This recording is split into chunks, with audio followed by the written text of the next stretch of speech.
KC here. We're going to do another look at a bike here. This is a 2014 CRF 250L. I've had this bike since it had 100 miles on it. I'm actually gonna swap the seat out today. It's got the red one on it, and I have a black tall seat that I will occasionally put on for different rides, but I'm gonna swap that out and put that on today. The black seat is a Spiral brand tall seat. I think I got it from Wheeling Cycle Supply. I'm actually gonna swap it out now, then I'll kind of go over, do a little overview on the bike, take you around what's on. I know there's numerous videos online with everybody doing reviews and overviews, but I'll take you around mine. I'm gonna swap the seat out here quick, and then we'll go around it.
All right, there you go.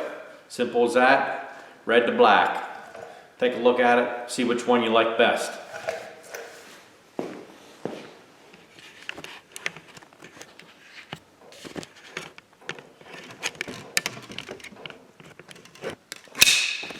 Okay. I'm gonna bring you over here. I'm just gonna kind of start out from the front and kind of work my way around here, see if I can kind of catch everything. I'll start at the handlebars here. I have the 30mm bar risers from Tusk on there, the Tusk aluminum handlebars on. That's a Pro Taper pad. That's from another set of bars. These are Tusk aluminum. Tusk hand guards. I've always run them on everything we have. We have the double take mirrors. These things are great. Easy on, easy off. Fold them down, put them up, ready to go.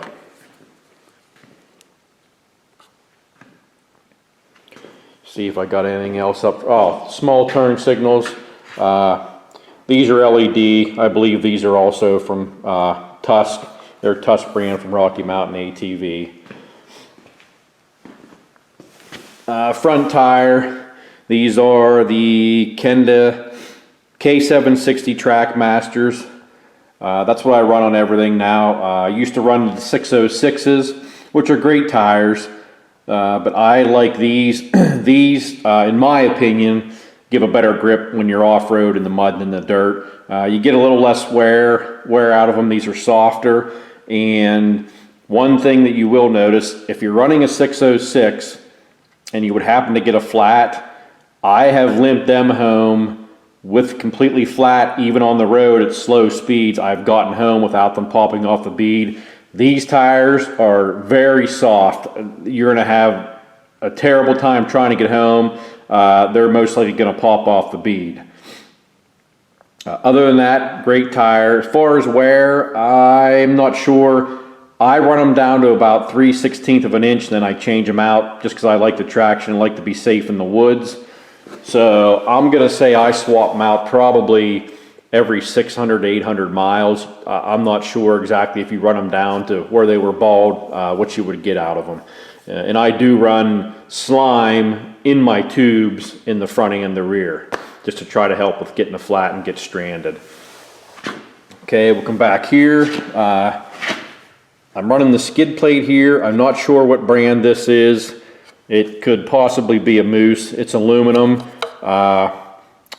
Good skid plate. You can see it gets a little bit of damage on it. Got a little piece there. But what I do is I make sure I run some type of foam between the frame and the plate. Otherwise, you get all kind of strange resonating noises coming through the skid plate up through your frame. I'm running the FMF Power Bomb with the FMF Q4. Now this does have the quiet core insert in it, which it was not even quiet enough with the Q4. I bought a power core insert, which actually quiet core insert, which actually quieted it down quite a bit more. And this pipe, you know, I'm no expert and I don't have a dyno, but I've taken it up some of the same hill climbs here at the house, and that pipe definitely gives you a noticeable difference in low end torque and power. I don't know about top end. I've never kind of paid attention between the two pipes as far as top end, but as far as in the woods and needing to get the wheel up or some torque up a hill, that makes a significant difference to me in my eyes. So I do like that. This bike, I removed all the smog equipment in there just to kind of get some weight off and get it out of the way. I really can't tell you if it helped with performance or not a whole lot. I got my little brake snake on here, as you can see, to keep your little trees and saplings from going in there and pushing your brake down and throwing you over the bars. I put that on just about everything. And if you notice, it is a 2014, but I replaced the 14 plastic with 2017 plastic, the all red. I like it a little bit better than the white. And there's a look at the seat. That's the spiral seat I put on. You will notice this seat, it does have quite a gap here. It's not a perfect fit, but I think this thing only cost, when I bought it, I think it was only $129, and you got the whole complete seat to throw on, which is a little better than buying a seat concepts, which you have, you know, over $200 and almost $300. We got the edge tail light. What a majority of people run, the edge tail light system back here. That works out well. They always have a good product. Got the Trackmaster on the rear also. Come around to the other side here. Gearing is the typical. It's swapped out for, I believe, 1342. The rear one's a Renthal. I'm not sure of the front one. I don't know if it's a JT or a Renthal. I also have the rear spring. It's not a complete shock. I put the Eibach spring from Race Tech on there to kind of match my weight and riding style. That was a very big improvement. It helped out quite a bit. And I also did I have the Race Tech spring in the front fork also, and it made a big improvement on this bike. I mean, it's never going to be that bike, but it wasn't designed for that. But it makes this bike 100% better when you add the spring in the fork and change out the spring on the rear. Big difference. Let's see if I forgot anything here. I'm trying to remember as I go. That's basically about it. I think I got everything on this. Now this motor has 3,400 miles on it now, I believe, and I did do it myself. I replaced the cam chain tensioner here with a factory Honda one. I believe I did that about 2,500 miles. The motor seemed like it had a little bit of noise coming from the cam chain, so I did replace that, which it quieted it back down, but I just kind of did it as a safety measure, so I didn't have anything go wrong in the motor. But I tell you, this is a great little bike. I love it for trail riding, riding with the wife in the side-by-side. I use this all the time, running around town. prior to this, I had a WR250R and an XT250 Yamaha, and I kind of wanted to get something in between those two. This bike is a perfect blend between the WR and the XT. It's like a little bit less WR and a little more XT. So if it's something you're looking for, it's definitely the way to go if you look at it, you know, in that way. But that's a look at my 14. I've never had any issues with it other than I switched that timing chain out. I mean the timing tensioner out, timing chain tensioner. That was the only thing I've done. But it's been a great bike. I mean, reliable. It'll do anything you need it to do in the woods. If you know how to ride, it's a great bike. Like I said, it's never going to be that bike right there, but this bike is a great bike for what it is and for what I use it for.